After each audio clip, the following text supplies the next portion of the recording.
All right, Rabbi, say good morning. Let us begin. Baruch Hashem, a beautiful daf on a beautiful morning for us to enjoy. So we'll say, let's begin by, I'm not sure everything's up here. Begin by thanking our sponsors. So thank our Talmud Torah sponsors for the month of Shvat. Mrs. Bracha Strimber for dedicating all the Shimon drushos this month. In loving memory of her husband, Avi Strimber, Avraham ben Kálman Eliezer Halevi. To thank Avi Tobias for dedicating all the shiurim and drushos this month in appreciation for the shir and for the beauty of the daf. And we thank our Daf Yomi sponsors today. A very special sponsorship. Thank you to David Greenspoon of Karnei Shomron in Eretz Yisrael in honor of the birthday and bar mitzvah Shabbos of Sammy Esterson.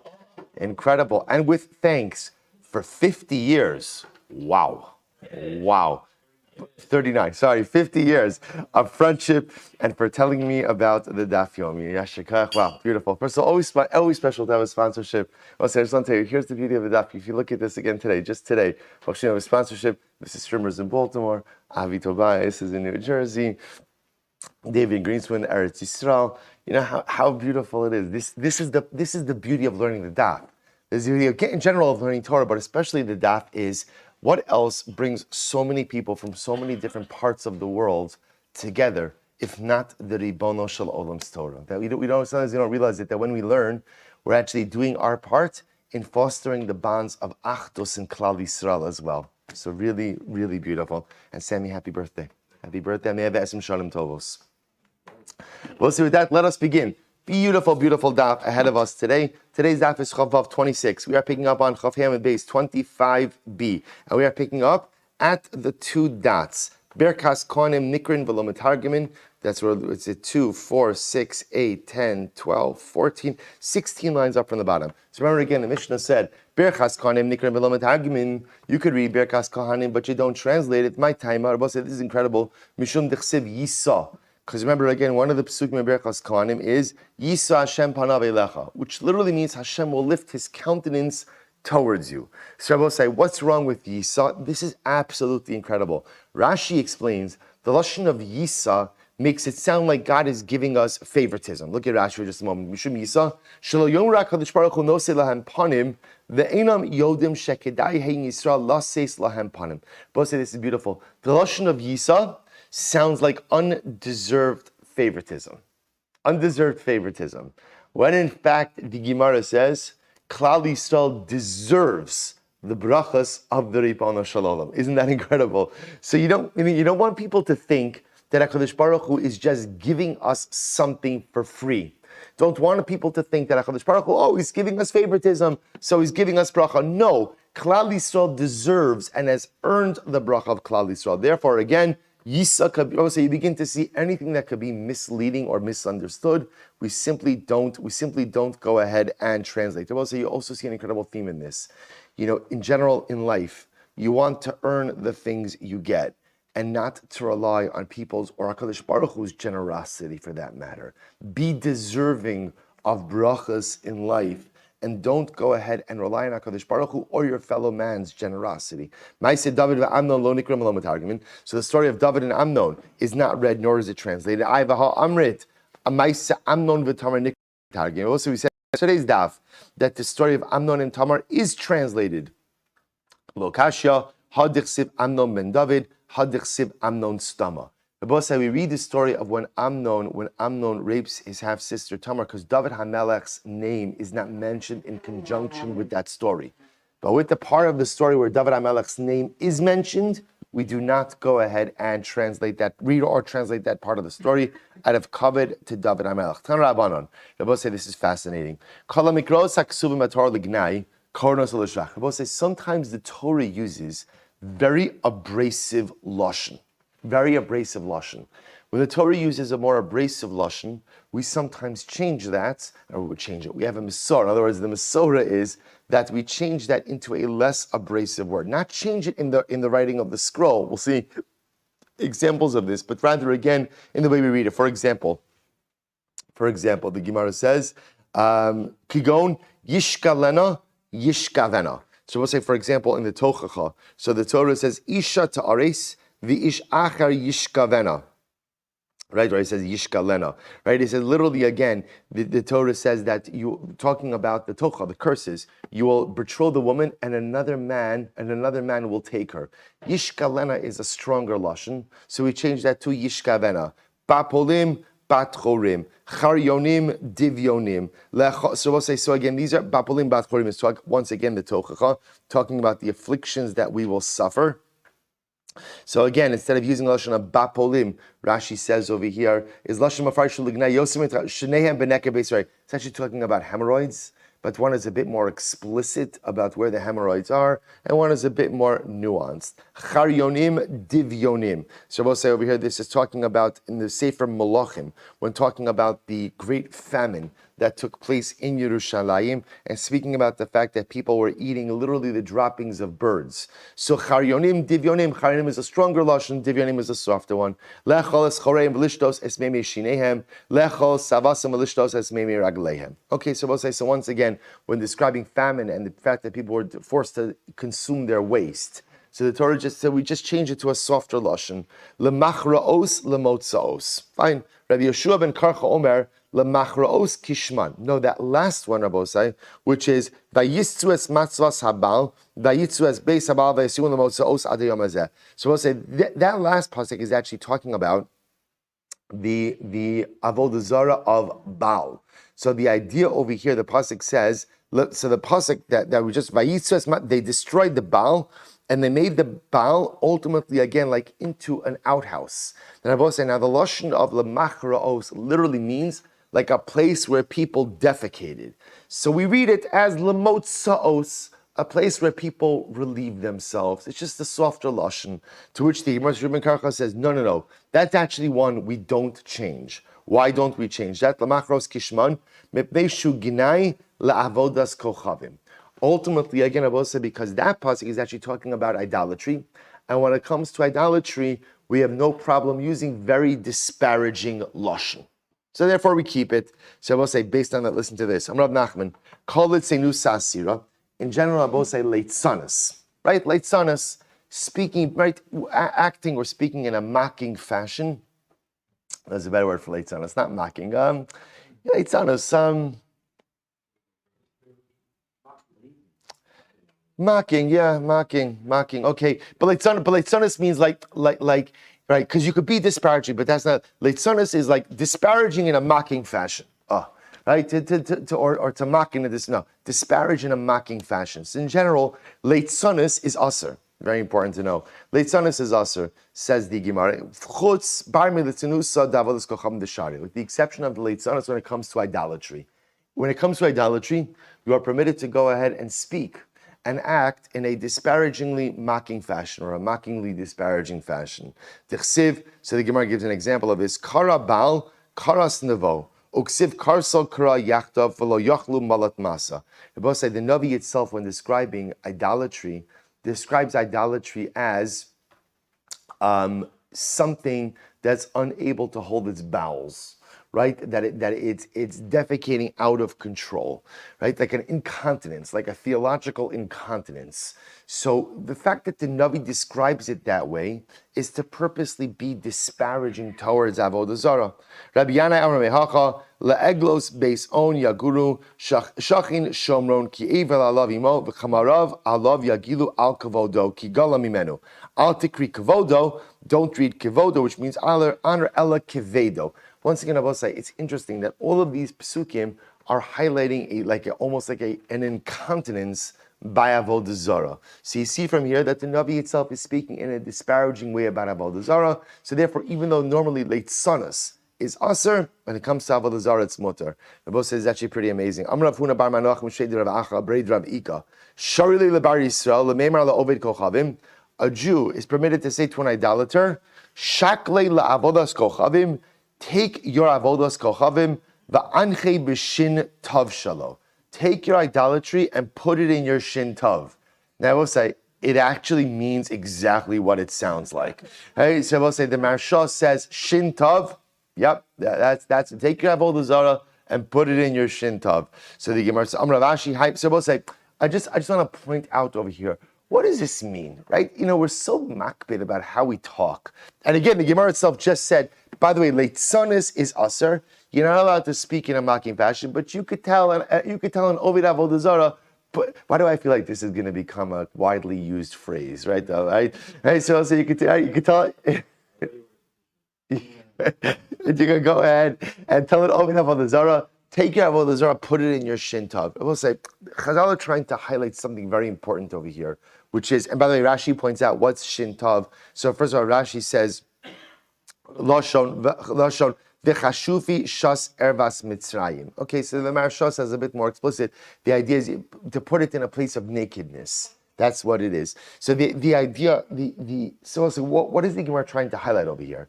So I think what Chazal are trying to tell us is the following. See, I will say, and this is so important in like the times in which we live. Like societally, we live in a time of like moral equivalency, right? Everyone is right. Everyone is right. There's no such thing as an ideology, as a preference. There's nothing. There's no such thing that's not right. Everything, if you feel it or you want it, then no one has any right to judge it. Right? And both say, I want to point out, there is a concept, absolutely, of just accepting people for who they are. And absolutely, part of what we have to do as a nation and part of what we have to do as a community of mankind is to accept people who they are. But there's a way to accept a person, but you don't have to accept every ideology. And you don't have to accept every single concept that society advances. And you don't have to accept certain things as being correct when you know that unequivocally they're wrong. They're absolutely wrong. And Chazal are coming to highlight this for us. And they're saying there are things that are right and there are things that are wrong. And there's not the moral equivalency. And just because someone goes ahead and worships this, or says this, or espouses this, or identifies this, people say doesn't make it right. In order for the world and society to be a just society, there has to be clear demarcations of what's right and what's wrong. This is just what we learned in Mishnah Yomi. We say Havdalah and Chonin Adas because the most important thing in life, Ata Chonin la'adam das hamavdil ben kodesh l'chol. What's kodesh? What's chol? What's right? What's wrong? What's kasher? What's treif? What's tamei? What's tar? And if you can't draw those lines, then first of all, then society, community crumbles. So Chazal say leitzanas is aser, but you could do leitzanas by avodah zarah. Because by avodah zarah, by idolatry, it's our obligation to absolutely, unequivocally, and wholesale repudiate and reject. Because if you equivocate at all, and you put it somehow on a pedestal of being alternate or being right, then that's the beginning of the end. And sometimes the only way to draw that line is the active repudiation even comes with a little bit of leitzanas. Such an incredible yisod. So the Gemara says, so again, to always be accepting of every individual, but to reject the isms and the theologies and the ideologies that are absolutely unequivocally wrong. So the Gemara goes weiter. So the Gemara says, Amar Rav Huna bar Manoach Mishved Rav Acha Bered Rav Ika. Good, fine. So the Gemara says, Amar Rav Ashi Hayman de Sani Shamaneh. Someone will say about who. Now, Sani Shamaneh means people say bad things about him. People, Rashi says, Shiotzos alav shmuos raos usnuoshu noif. So Rashi says, if there's a person about whom rumors are circulating that such a person is an immoral individual. And I both say, when the Gemara speaks about rumors over here, again, even in halacha, there are different kinds of rumors, right? There are rumors that we know to be MS, and there are rumors that we're not sure if they're MS. They're talking about over here where there's enough of a shmua, there's enough of a quote-unquote rumor mill that something is going on, right, with this individual. So if someone's very immoral, so the Gemara says, Shari levazuye bigimel v'shin. You can go ahead and embarrass him with gimel shin. What's gimel shin? Rashi says, Bar girta zona shma. Shma sarya shem musrach kachu b'shus. In other words, you could tell him he's the son of a zona. Right? He's the son of a harlot. In other words, I will say, so again, lav dafka, that's an exact quote, but you understand the gimel, the shin, by the way, Rashi says is shatya. He's a fool. In other words, I will say, when you see, once again, what is the Gemara highlighting over here? What does it mean that when someone goes ahead and is acting in an immoral fashion, you could call him the son of a zona, or you could call him a fool? I will say, the idea is that it's okay to out people who are doing something wrong. And it's important to out people who are doing something wrong. Because I'll say, you know what happens societally? We as a community, as a community of Klal Yisrael, have learned this lesson too many times. When someone is doing something wrong and they're not outed, people take the silence as acquiescence, or the silence ultimately again as, oh, I guess what this person is doing is not so bad, or I guess what this person is doing is okay. So the Gemara is saying when you see someone that's doing something wrong, you have to out the wrong. You have to out the wrong. It's the same yesod. You can't accept things that are wrong from idolatry and from within our people as well. We have to learn to take a stand, ultimately again to out that which grows like a cancer within society. And again, I will say, there's always this incredibly fine line. To be very clear, this doesn't mean that we rally against people who are doing the wrong. Remember, Chazal is speaking over here about immorality. Immorality is like a cancer which grows within Klal Yisrael. So you have to be able to take a stand against those kind of things. Again, we have to learn to coexist with everyone, love everyone, and accept everyone. But at the same time, we have to learn to repudiate and stand up against that which is wrong and that which undermines the very core and kedusha of our people. The Gemara, so let's finish off. On the flip side, someone again about whom good things are being said. You could praise him. You could praise him. And a person who praises someone who's living a good life, doing the right thing, should have brachos rest on his head. It's interesting that the Gemara says that you should go ahead, it's okay, right? It's okay to praise someone who's doing the right thing. So why would you think that it's not okay to praise someone? So maybe you would think again, maybe you have to be concerned with gaiva. Maybe we shouldn't praise anyone unless people get inflated egos. No, it's just like it's good to out the bad. It's also good to praise the good. And I'll tell you also, what Chazal also telling us is, give compliments. Give compliments. You see someone doing something good, your spouse works hard, make sure to say thank you. Your kids are working hard, make sure to say thank you. Your friend brings you a cup of coffee, make sure to say thank you. Give compliments. Shari l'shabuchei. It's good to go ahead and give people compliments, give people praise when you know they're trying to do the right thing. New parak. So this is really fascinating. If the members of a city sell a street. So here what you have happening over here is the members of a city are selling a street of the city. So what can you do with the proceeds? The Gemara says, "Lochin b'dam beis hakneses." You could use the proceeds to buy a shul. Beis hakneses, if you sold the shul, lochin teva, you could use the proceeds to buy an aron, to buy an ark. Teva, you sold an ark. Lochin matechos, you could go ahead and use the proceeds to buy. Matechos is like the cover of a Sefer Torah, right? Cover of a Sefer Torah. Matechos, if you sold covers, top of chavav. Yichchu svarim, you could buy scrolls. Svarim. Or now in this context, by the way, scrolls means, Rashi says, scrolls of Nevi'im and Ksuvim.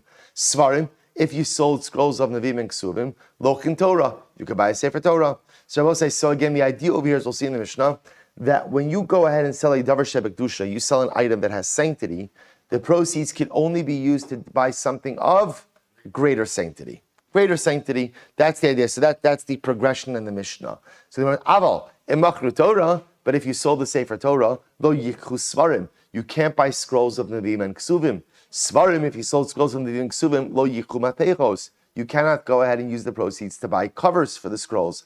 Matechos, if you sold the covers, lo yichchu teva, you should not buy an ark. Teva, if you sold an ark, lo yichchu beis hakneses, you shouldn't buy a shul. And beis hakneses, if you sold the shul, lo yichchu es harachov, you should not buy a street. So again, we'll see why the Mishnah felt the need to illustrate this in the reverse order, right? So that we're getting very simple. I will say, you sell a street. By the way, we'll see the street has kedusha. Why Rashi pointed out over here, because this goes back to Maseches Tainis, because during fast days they would daven in the main thoroughfare. So therefore, you sell a street, you could buy a shul, higher kedusha. You sell a shul, you could buy an aron, higher kedusha. You sell a shul, you could buy an ark, higher kedusha. You sell an ark, you could buy Torah coverings, higher kedusha. You sell the coverings, you could buy Nevi'im, higher kedusha. You sell Nevi'im, you could buy a Sefer Torah, higher kedusha. I will say that's kind of where it ends. Then the Mishnah just illustrates the whole thing in reverse order as well. And the Mishnah ends off by saying v'chein mosreyan. So I will say this is very important. V'chein mosreihen means the same halacha applies with any leftover money. In other words, we'll say, let's say for imagine, just keep the simplest case. You sold the street. So what can you do with the proceeds if you sold the street? What can you do with them? Buy a shul. So let's say I sold the street for $1 million, and Baruch Hashem, the shul came in under budget. Halavai, right? The shul came in. I'm looking at you, Menachem. Don't avoid eye contact with me. Don't avoid eye contact, right? So going ahead, right? I go ahead and I sell the the street. I buy a shul and I save $100,000 on the shul. So I will say, so you might have thought that maybe that leftover money you could do whatever you want with it. No, v'chein mosreihen means all of the funds generated from the sale of the street are all regulated by the same halachos. Even if you have leftover money, you bought the shul, that money still has the same residual kedusha. And I will say, look at the top Rashi. Rashi says, "Avamachru Torah shemalin bakodesh v'lo meridim." Also, we're going to see this explicitly stated in the Gemara. But what's the principle driving all of this? The principle that we've seen so many times throughout Shas, malin bakodesh ve'in moridin. That ultimately, v'lo moridin, we go ahead and we go up in kedusha and we do not go down in kedusha. Therefore, again, you sell an item of kedusha. Those funds, we'll say, by the way, what's fascinating about this Mishnah? What's fascinating? What can't we use the funds for? Not only going down, but what? A lateral Kiddusha as well, which is really very fascinating. We're going to talk about this, that it's Ma'alin Ba'kodesh Ve'in Morid. When it comes to Kiddusha, you could go up levels, but you can't even go across, you can't go laterally, and you certainly can't go down. Quite fascinating. Says the Gemara, so we'll say, let's analyze. So Bnei Ha'ir, which we'll say just tells you something in the realm of Kiddusha, right? Ma'alin Ba'kodesh is always like one of the most beautiful principles that we have in Yiddishkeit. That in Kiddusha, you have to go up. You always have to go up. It's Ma'alin Ba'kodesh. It's not enough to stagnate, right? That's why you can't go lateral, and you certainly can't go down. The quest for Kiddusha is a constant upward. It's a constant upward quest. Incredible. We'll talk about this more. So it says the Gemara, Bnei Ha'ir shemachru chova shalir. If the members of the city sell the street of the city, says the Gemara, Amra bar Brachan Rabbi Yochanan, Zu divrei Rabbi Menachem bar Yossi stimsoi. Ava Chachamim, the Chachamim say, Harachov ein bo mishum Kiddusha. So we'll say, here we go. There's a fundamental machlokes. So we'll say, this Mishnah presupposes that the street, the main thoroughfare of the city, has Kiddusha. The Gemara just points out, by the way, this is the opinion of Rabbi Yochanan. Rabbi Menachem, but the Chachamim say the street has no Kiddusha. What's the machlokes? So we'll say, here we go. Rabbi Menachem bar Rabbi Yossi my time. Listen to this. He says, "Chawil va'am ispalim ba'betanos ma'amados." So Rabbi Menachem will say, why does the street have Kiddusha? Oh, because on public fast days and ma'amados. So we'll say, what a chazar from Tainus. Ma'amados, when the Yisraelim gather in their city as part of their shift, so to speak, in the Beis Hamikdash, they would daven. If there was a large group, they would daven in the street. So because you daven in the street by fast days, by ma'amados, therefore the street has Kiddusha. But the Rabbanon will say that the street, the Rechov, doesn't have Kiddusha. What's their svara? Hahu akrai ba'alma. Rabbanon say, what does that mean? Hahu akrai ba'alma? It's episodic. So because it's episodic, it only happens, occasionally. Therefore, again, it doesn't endow the street with Kiddusha. Rabbanon say, what a machlokes. Do you hear what's happening over here? What's the machlokes? Rabbanon say, the machlokes is as follows. The machlokes is, does episodic Kiddusha create residual Kiddusha? Does episodic holiness create sustained and ongoing holiness? Rabbi Menachem said, so the Chachamim say, no, Kiddusha is only created through consistency. Only something you do consistently creates a residual Kiddusha. So a shul has Kiddusha. Why does the shul have Kiddusha? Why? It's used every day. So what creates residual Kiddusha is consistent, ongoing, daily holiness. Episodic Kiddusha is nice, but it does not create residual holiness. Whereas Rabbi Menachem, Rabbi Yossi says, no, it's not true. Even episodic Kiddusha creates residual Kiddusha. Even halacha l'maaseh, if you only use that street once in a while, by definition, once you use something, the derech Kiddusha, that endows it with the residual holiness as well. And Rabbi say, what is true for the street is the same machlokes ultimately by us, by as individuals as well. So Rabbi say, what happens to me often in life is, I have episodic Kedusha. I have good days. I have good days. I have good moments, right? I have moments of Aliyah, but a lot of other times I'm not holy. A lot of other times I'm not doing what I'm supposed to be doing. So how should I look at myself? So the Chachamim will say, well, I'm sorry. Episodic Kedusha is very nice. Nice that you're good on Mondays and Wednesdays and alternate Fridays. That's fantastic. But at the end of the day, that doesn't really create residual Kedusha. Chacham would say. And Rabbi Yossi says, Chas L'Shalom, nothing further from the truth. Even episodic Kedusha creates residual Kedusha. Even if I'm not Kadosh all of the time, if I'm Kadosh some of the time, that means I am a Kadosh individual. Who do we paskin like lahalacha? So again, we're going to see in Meretz Hashem, we really pass like Rabbi Yossi. Lahalacha, we might see that we pass like the Chachamim, but at least lahashkafa, we pass like Rabbi Yossi. That I will say, even episodic Kedusha endows the individual with residual Kedusha. Incredible Yisod. The Gemara goes weiter. Beis HaKnesses lo kinteva. So let's remember, again, if you sell the shul, you could buy an Aron Kodesh. So says the Gemara, Am Rabbi Shlomo Nachmani, Am Rabbi Yonasan. I will say now we're going to get into an interesting discussion about selling shuls. So it says the Gemara, Lo shana ela beis hakneses shel kfarim. That's only true with the shuls of villages. However, so the Gemara is Rashi, Lo shana di cholim limkar beis hakneses el shel kfarim. What kind of shul can you sell? You can only sell the shul of a village. Ava beis hakneses shel krachin. Also, when it comes to shuls of cities, since people come from faraway places to daven there, Lo matzi mizabni leida havile l'rabin. Rabbi says it's very interesting. Shuls that are in cities, larger communities, don't simply belong to the members of that city, but they belong to the rabbin. They belong to the general public. Now, Rabbi says it's interesting to understand. Since people come to daven there, therefore they're considered to be the property of the rabbin. Because they're the property of the rabbin, therefore, again, no one group has the right to sell the shul. Now, what does this mean? Look at Rashi. Aval shel krachin, havilu bate knesios d'rabim, v'akol ba'aleihen, ve'ein b'nei ha'ir levadam bailim lohem. So we'll say, so what's the pshat in this? So I'll just tell you quickly outside, there's an interesting machlokes here between Tosas and Rashi, right? Rashi, as explained by the Maharsha, really understands that what's happening over here is as follows. Since, again, often what happens with larger shuls, right, that are in cities, is even people not from the community contribute towards its construction or its upkeep. Therefore, it's considered to be the property of everyone. Because it's considered to be the property of everyone, therefore what? Halacha l'maisa, no individual group can sell that shul. But according to this approach, it's very much predicated on the fact that everyone contributes towards it. Tosfos says, this doesn't really have to do with who's contributing money. This has to do with the fact that shuls in the cities often attract, travelers as well. And the members of that shul agree to make their shul the property of everyone who comes. So I will say, so because of that, ultimately it doesn't belong to any one group, and therefore it can't be sold. So the Gemara says, David Rab Amravashi, Hi Beiknisha de Masamachasya. 1 second, is that true? Hi Beiknisha de Masamachasya, the shul of Masamachasya. Apaga, and by the Tosas that I referenced is the top Tosas of Kevan de Ma'alma Ka'asulei. Amravashi, Hi Beiknisha de Masamachasya, the shul of Masamachasya.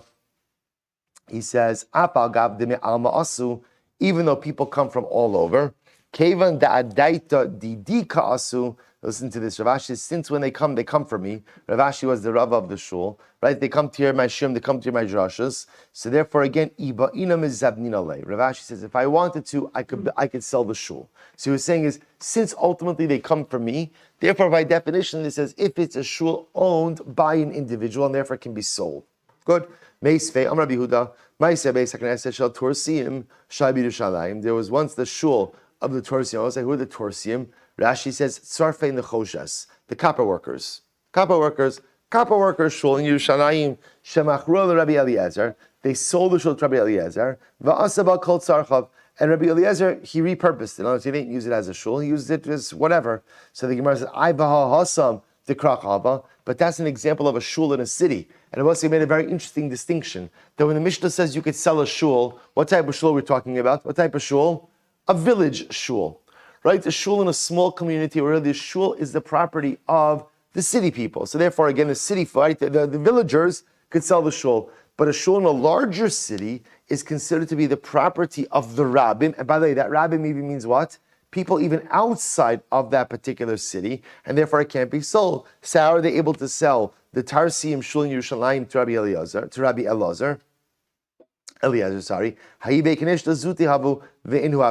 because they will say that was a small shul.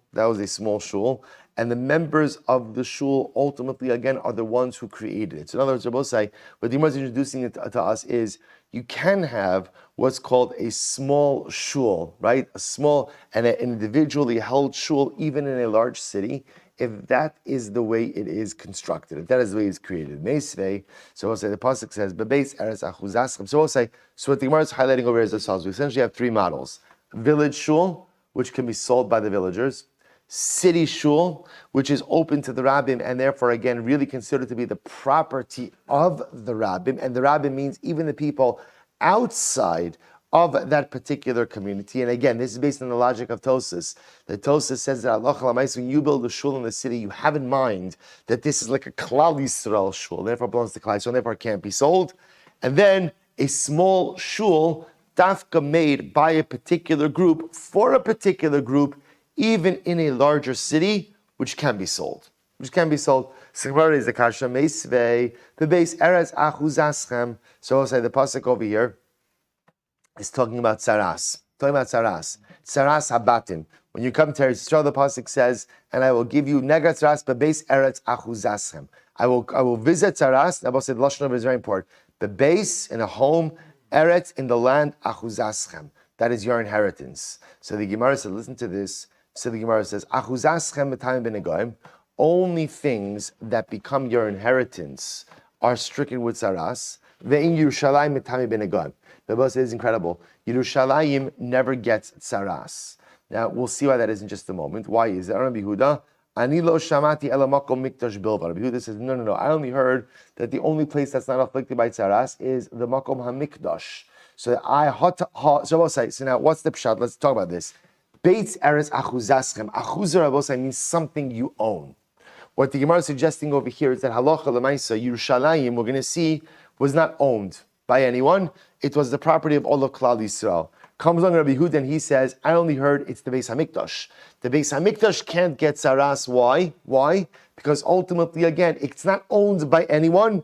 It's owned by everyone. Achuzaschem means only a place that could experience individual ownership is subject to the laws of tzaras. So therefore, again, Beis Hamikdash, which is owned by everyone, is not subject to tzaras. So I will say, what do you see from here? It's only the Beis Hamikdash that doesn't get tzaras. Bate knesios ubate midrashos mitamin. Yet I will say, shuls and bate medrash can be stricken with tzaras. Which what does that show you?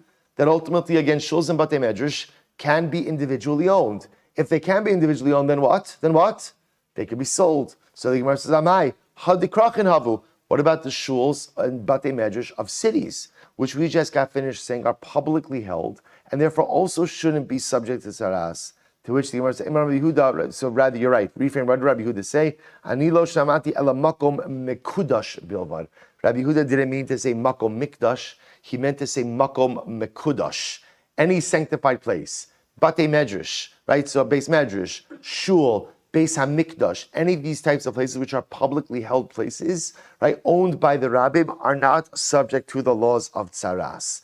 To which the Gemara says, so let's go back for a second. But my comment for you, now it's very interesting because the first opinion said Yerushalayim is not subject to tzaras. The second opinion seemed to say that it is. What's the machlokes? Watch this. Tanakama Savar, lo nischal Yerushalayim l'shvatim. Rabbi Yehuda's sovereign is Chalkal Yisrael L'Shvatim. The Bible says the fundamental machlokes was the city of Yerushalayim divided up amongst the tribes or not. So the Bible says if you hold that Yerushalayim was split, it would be between Yehuda and Binyamin. Then halacha l'maisa Yerushalayim is subject to tzaras because it's quote unquote tribally held. If on the other hand Yerushalayim is not Yerushalayim, the capital city of Am Yisrael, it belongs to everyone. It belongs to everyone. So because it belongs to everyone and does not have any particular tribal affiliation, therefore again, it's not subject to tzara. So Dahani Tanai, Tisanya, Ma Haya Bechalko Shal Yehuda. We both say what was in the chelik of Yehuda? Harabayis, the Temple Mount, Halishkos, the chambers of the Beis Hamikdash, Vazaros, and the courtyards. Umahaya bechalko shel Binyamin. What was in the chelik of Binyamin? Because we also remember again the tribal areas of Yehuda and Binyamin were right next to each other. What was in Binyamin's chelik? Ulam, the ulam of the base of the antechamber. Heichal, the actual mikdash itself. Ubeis kodshei hakadoshim, and the actual kodesh hakadoshim. Uritzua haisa yotzes mechelko shehuda benechneses bechelko shel Binyamin. Uba mizbeach banoi. And Abba said there was one little strip of Yehuda's tribal territory that entered into Binyamin's tribal territory, and it was on that strip that the Mizbeach was built. V'haya Binyamin hatzadik mitztair aleh b'chol yom lebola. And ultimately, again, Binyamin was upset because he wanted that strip, right? He wanted that strip upon which the Mizbeach was situated. Shneimar chofef alav kalayom. Lefichach Zacha Binyamin v'nase ushpizichin l'shchina. Therefore, Binyamin merited, and in Binyamin's portion, ultimately, again, the Aron rest, the Kodesh HaKadoshim rest. So we'll say, what do you see according to this? According to this, you see that Yerushalayim was split up between two tribes. It was split between Yehuda and Binyamin. The other opinion holds, Lo nischalk Yerushalayim l'shvatim. Yerushalayim was not split up amongst the shvatim. Rather, again, Yerushalayim is the property of all of Am Yisrael. This Sanya, Ein Maskirin Batim B'Yerushalayim She'ein Al-Herabos. Listen to this. This is incredible. If you lived in Yerushalayim, and now it was time for Aliyah L'Rega, one of the pilgrimage festivals, and people are coming, and you have an extra room, what can't you do? You can't rent the room to another Jew. You're not allowed to charge another Jew rent for a room in Yerushalayim. Why not? Why not? Because although, quote unquote, it's your house, you live there, Yerushalayim belongs to everyone. And therefore, you have no right to charge rent. Isn't that, I'm going to call up the Waldorf, right? I'm telling this, right? And so I say, isn't this absolutely incredible? You're right? You can't charge rent in Yerushalayim. Rabbi Elazar Omer, Aflo Mitos. Not only that, even if somebody, again, is renting a bed, right? Renting a bed, you can't charge for the bed. So the Gemara says, Lefichach. Now the bed is an interesting one because, Lamais, again, a bed is metaltalin, right? The bed is movable. But since the bed is resting on karka, Rashi says, since it's resting on ground, and the ground belongs to everyone, you can't even charge for a bed. Lefichach, oros kachim ubali ushpizin, oros kachim, bali ushpizin notlinos abizra. We'll say, what could you do? If somebody was staying by you, times of the basement, somebody was staying by you, you couldn't charge them rent for the room or rent for the bed, but what you could do is take the sacrificial hides that were theirs. Right? You could take the sacrificial hides, those hides that belong to the owner, from their karbanos, you could take that and even with force. In other words, that halacha l'maisa, where you could seize property, be ultimately again as payment for something. So you can't charge, but you could take the hides. Amra Bai Shmamina, Orech Ar Lemishpak Inish Gulfa Umashcha B'Ushpize. Both say what you see from here is that halacha l'maisa, it is proper etiquette that when you're staying at someone's house, to leave your gulfa, Rashi says, is your earthenware canister, umashcha, and a hide from any animal that you slaughtered. In other words, you see from here that when someone's hosting you, I guess they would call this is, it's good to bring a gift, right? It's good to bring a gift. Somebody's hosting you, they're doing you a chesed, bring them something, or you could leave them your earthenware jug and your hide. You could try that. I don't know that your host will appreciate that much, but let me say you get the sentiment of Chazal. I will say, so again, what do you see from here? You see from here, interesting, first of all, I will say it's a dramatic machlokes about Yerushalayim. Is Yerushalayim the property of Binyamin and Yehuda, or is Yerushalayim ultimately, again, the property of all of Am Yisrael? It's a machlokes. It's a machlokes, a fundamental machlokes. So I will say, again, the only reason we're getting into this is because ultimately, again, of the statement that seemed to exclude shuls, but then it included shuls. So therefore, we'll say, where we are right now is right where we were right before. Shuls of villages could be sold. Shuls of cities, again, because they belong to the rabbin, with the exception of a shul, a small shul made by a specific group, even in a larger city, which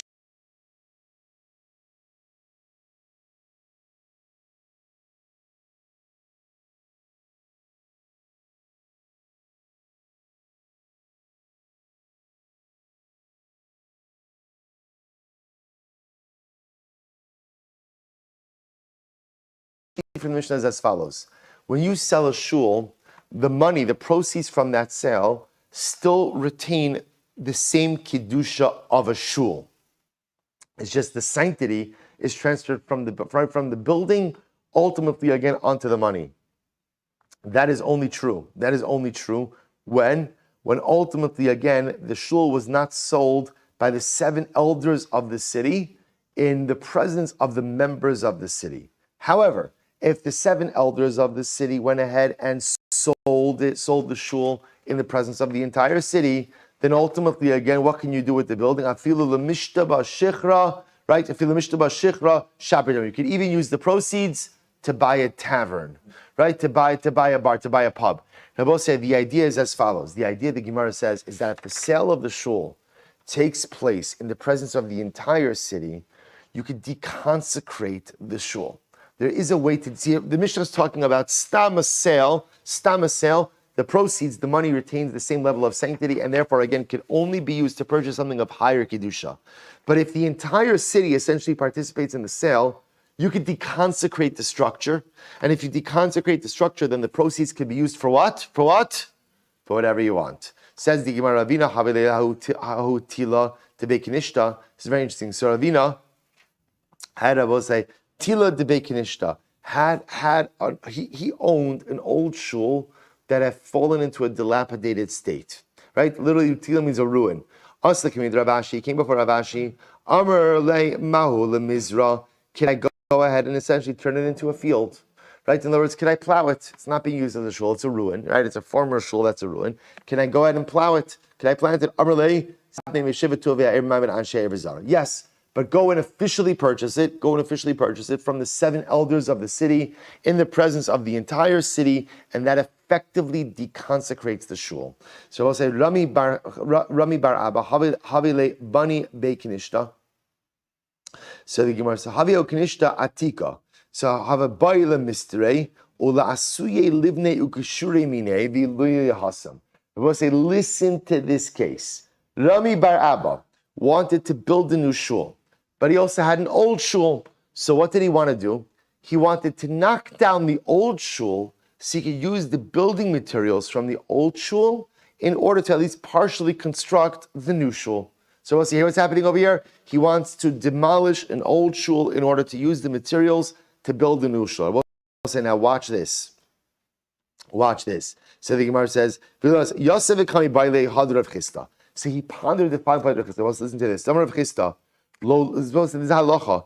Lo lister bekenishta ad debani bekenishta achrisi. I will say, listen to this. You are not permitted to demolish a shul, an old shul, until you build a new shul.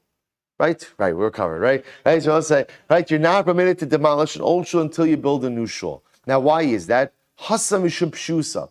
I will say that was the concern, ultimately, again, of negligence. Because what are we afraid of? What's going to happen? You're going to knock down the old shul, right, in an effort to start building the new shul. And then what happens? Something unheard of. You run out of money, right? Or something else happens. And then what's going to end up happening? We'll say, what happens? You have nothing.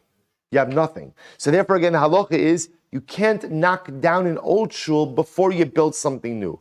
So kiyai gav namai. So both say, so therefore, again, Rabbi Abba's shaila was, what about in my case? Remember, what was his case?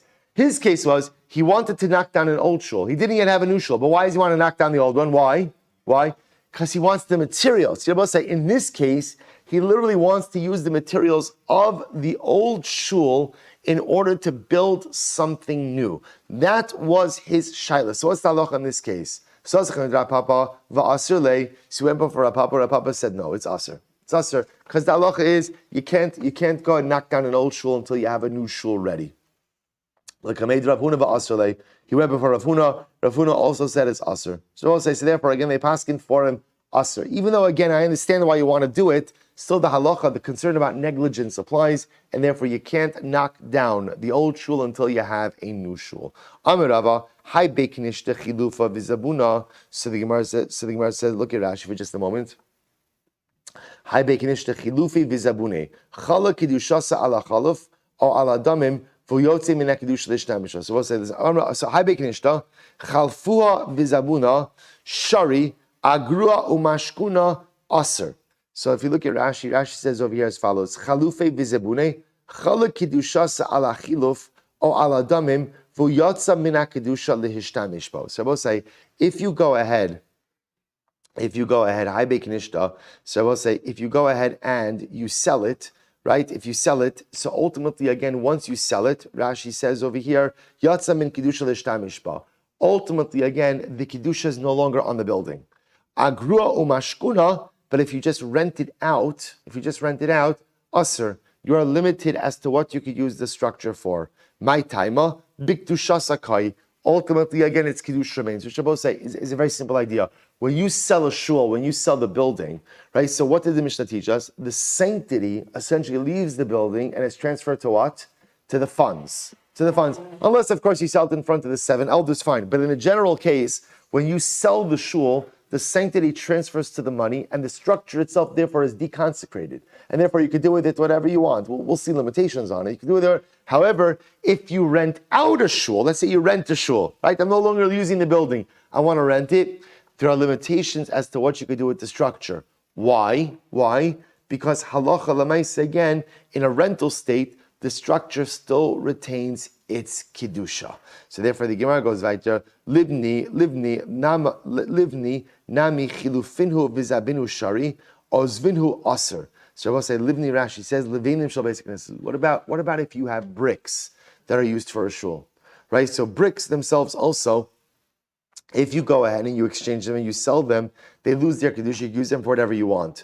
Ozvinhu, but if you lend them out, ultimately they have their same kedusha. Hani mili ba'atikta. That's only about bricks that mamish were actually used for the construction of a shul. Aval becharata leslanba. But I will say, we're talking about new bricks, right? Let's say you're building a shul and you have a pile of bricks, right? You haven't used them yet. So the Gemara says that pile of bricks has no kedusha, and if you decide to go ahead and build something else with that pile of bricks, that's absolutely fine. And I will say, even according to the opinion, it says hasmana, setting something aside for a particular purpose, is significant. Hani mili could go on oreg beged lames. That's an example. Let's say, for example, let's say you make tachrichim, you make shrouds for the dead. So anything you make for the dead is asr ba'ana. So I'll say that's like a shroud. A shroud is ready to go, ready to be used. Aval hacha kitavuyi la'arik, but this is like something that's woven the leka leman da'amar. And ultimately, again, I will say there's no kedusha because it's actually very important. So if you go ahead and you have a pile of bricks that you went ahead and you set aside to build a shul, and you decide then to repurpose those bricks to build your house, that's totally fine.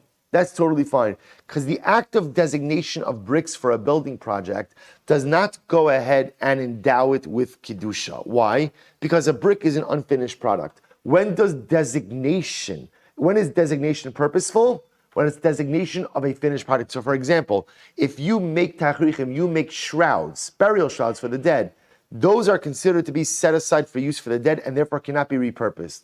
I don't know what you would repurpose a shroud as, but a cover. You can't. It's a little eerie, right? But you can't repurpose it. That's the idea. You can't repurpose it. Why? Because it's ready to go, ready to be used. But something that is set aside, but not ready, but so to speak, not in its finished form, can be repurposed. So the Gemara says matana. What about a matana? And I will say now, what's the case of matana? Rashi says naslu b'nei erbnei saknes tashmin shechol. So I'll say, listen to this. Let's say a shul was given over to someone as a matana, right, as a gift. Can the building now be used for mundane purposes? So pligi b'ravachav rabina chadamar aser v'chadamar shari. One said it's mutter, one said it's aser. Man da aser b'haiti pake kedushasa. The one who says it's aser, he says, listen, even though you're giving the shul as a matana, I will say the only way to use the shul for non-consecrated purposes is how? Is if you remove the kedusha. So you can remove the kedusha in a couple of ways. You could remove, only in one way. You could sell it, right? You could sell it. There has to be some type of mechanism for the removal of the kedusha. So if you sell it, the money could go ahead and transfer onto the funds and deconsecrate the building. But as a gift, how are you deconsecrating the building? Uman deshari ilav dahavile hana mine lo have yahivle. The other opinion says, no, when you give a gift, Rabbi say, when do you give a gift? It's actually very important. When do you usually give a gift to someone? When you have some hana'ah from them, right? In other words, gifts are usually given in recognition of some benefit that I get from you. That benefit in halacha, the Gemara wants to suggest, has a significance as well. So when I give a gift of a shul to someone, why am I giving them the gift? Because I get some hana'ah. That hana'ah is like funds, and therefore the shul is deconsecrated based on the hana'ah. To which the Gemara says, so the Kizvini. Therefore, ultimately, again, a gift is like a sale. So I will say, so interesting machlokes. If you gift the shul, does that remove the kinyan? Says no, because there's no consideration, right? There's nothing that's given to deconsecrate the shul. The other opinion says no, when you give a gift is given because I get hana from you. That hana in and of itself is the consideration. I will say one more line. Tan Rabbanan, I will say great sugya. Tashmishe mitzvah nizrakin, tashmishe kedusha nignaz. So we'll stop over here for today. We'll pick up with this sugya. This, by the way, is an incredible sugya. Halacha l'maisa. I will say about how you dispose of tashmishe mitzvah and tashmishe kedusha. To be continued tomorrow. Shkach, I will say.